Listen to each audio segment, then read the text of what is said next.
How we doing, guys? Welcome to DT's Daily. Now, on today's show, we're going to be talking about Carabao Cup matches last night.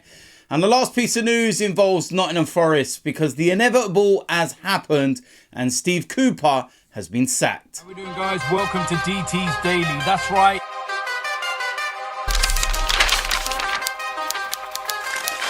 So the first place we're going to start is the Carabao Cup matches last night. 3 games there were. Of course, there is one this evening, which is West Ham, Liverpool at Anfield. I'm actually looking forward to that game, in particular the Liverpool lineup. Be interesting to see what they go with, given the fact that they do play Arsenal on Saturday. And I don't think it's one of those games that they can take too lightly, because I actually think that West Ham will go quite strong with this game. So it's going to be an interesting balance as to what Liverpool do. But like I said, there was 3 other matches last night. The first one, Port Vale against Middlesbrough. Very, very comfortable 3-0 win for Middlesbrough. And they are into the semi-finals. Next up, we have Everton against Fulham. And over the course of the 90 minutes, it was a bore fest. Fulham took the lead. Everton equalised late on. And then it come to the drama of the penalty shootout. And that's when things get a little bit exciting. It's always nice watching penalties when your team is not involved. But Jordan Pickford done everything he could to put off the Fulham penalty takers. I believe that on about 4 of those penalties where he dived the right way and he was inches away from actually saving them, if he had longer arms and he wasn't built like a T-Rex, then he would have probably saved them. But yeah, listen, it was all in Everton's hands. The final penalty, Onana steps up, scores, Everton go through. And it was one of the worst penalties I think I have ever seen. It's one of those where if the keeper goes the opposite way and you roll it in, it looks amazing because you just look so calm and composed. But when the goalkeeper dives the right way, it looks horrendous. And that's exactly what happened. And the fact that Bernd Leno dives the right way and gets a penalty says a lot about how poor the penalty is. Because if there's one thing that Bernd Leno's, I've always had a criticism over is his penalties, because he always seems to dive the wrong way. He did it at Arsenal all the time, and it was like, yeah. But yeah, listen, Fulham were able to go and win the game. The missed penalty later on into the, sudden death part by Everton was poor. Didn't look like he wanted to take the penalty. And listen, Fulham go through to the semi-finals, and I think Everton will feel that's a big blow for them. They've been on a really good run of late. And, a little cup run, semi-final, possible trip to Wembley might have been a bit of a feel-good factor, for the Evertonians. So they'll be fuming that they've got knocked out of that one. Home advantage and everything else. And I know their bread and butter will be the Premier League and continuing the run they've been on and everything else. But given the circumstances and given the fact that they had that penalty to win the game, they'll feel a little bit annoyed about that. But Fulham, they're through to the semi-finals. Next game was a big one on paper. Chelsea against Newcastle. And Chelsea win on penalties. But that's not the story of the game. The first goal by Callum Wilson.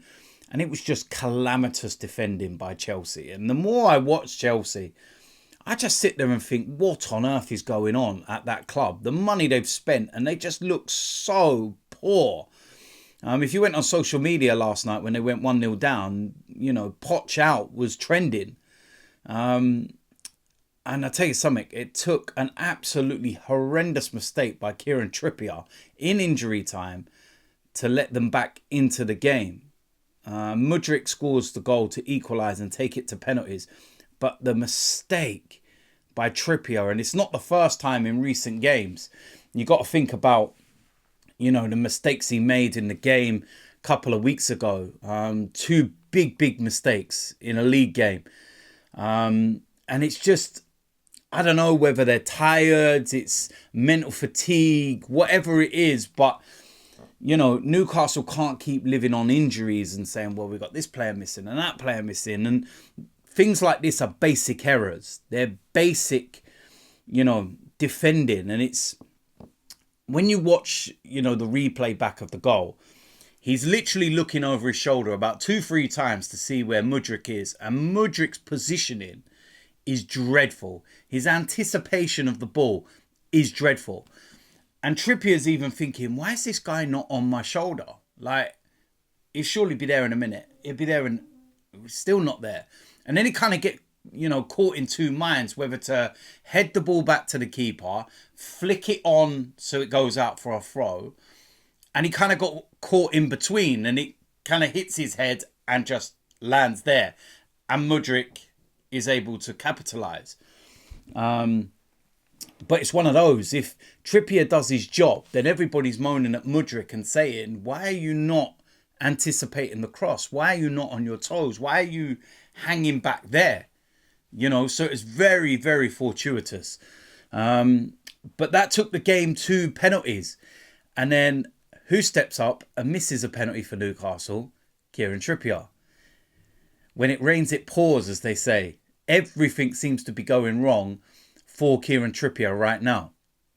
Like I said, the mistakes in the Premier League, the mistake for the equaliser, the missed penalty, just everything is going wrong. And I'm looking at that and I'm thinking, yeah, it's not great. You kind of got to get out of that little rut that you're in. There's no doubt he's a quality player. Listen, this doesn't even go without question. But he's just having a really hard time at the moment. And again, you go on social media. I know it's no real gauge as to the fan base in total.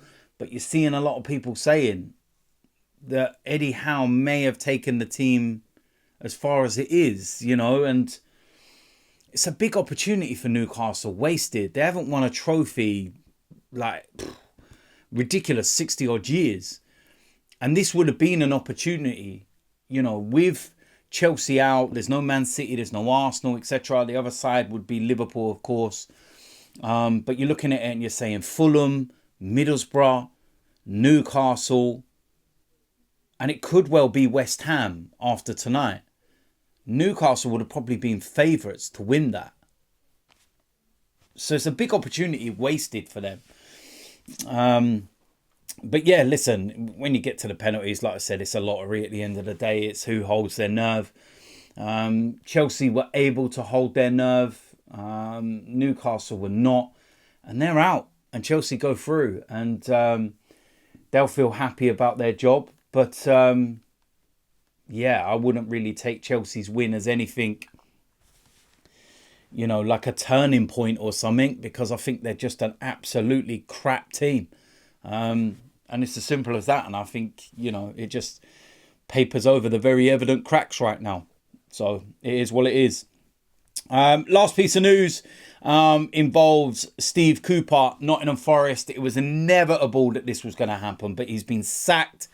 And within 24 hours, Newcastle have confirmed that Nuno Espirito Santo is the new manager. The former Wolves and Spurs manager has got the job within 24 hours of the sacking. And I think that's pretty standard now within football, that it gets done straight away. And when you feel and you hear about all the rumours over the last few weeks, it's probably something that they've been planning for the last few weeks anyway. They've probably got all the groundwork done. So once they sack Steve Cooper, they can go, right, let's move.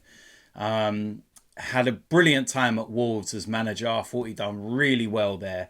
Went to Spurs and it all just fell apart. And, things like that, going to a club like Spurs can damage your reputation.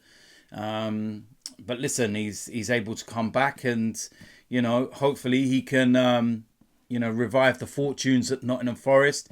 Try and keep them in the Premier League. Because if he does that, then it's job well done, isn't it? But it's going to be a tough ask, should I say. But we'll see what happens. So listen, there we go. That is it for today's DD's Daily. As usual, let me know in the comment section whether you agree or disagree with anything there.